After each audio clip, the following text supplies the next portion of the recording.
Živijo, manj kot 14 dni je še do volitev, to pa je politični destilat prejšnjega tedna v eni minuti. Nekaj takega. V ponedeljek je pokalo v Iranu, slovenska vlada je ocenila, da je na Bližnjem vzhodu obtičalo okoli 700 Slovencev in napovedala, da jih bodo rešili. Hkrati pa ste na naši televiziji v ponedeljek zvečer lahko spremljali prvo tematsko predvolilno soočenje.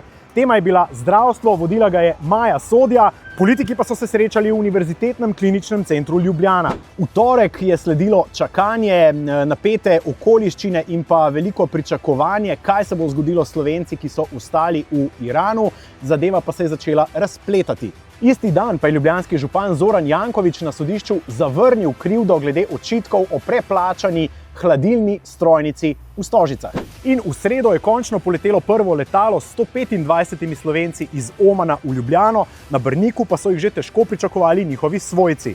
In isti dan hišne preiskave na SDH, hude obtožbe glede korupcije in gospodarskega kriminala, torej na ključnem državnem upravljavcu, glavni osumljenec pa Matej Pirc, nekdanji vodilni SDH-ja in tudi DUTB-ja. V četrtek je bil dan za solze, veselje, objeme in smeh, no pa tudi nekaj nezadovoljstva, kritik na račun improvizacije in tople hrane.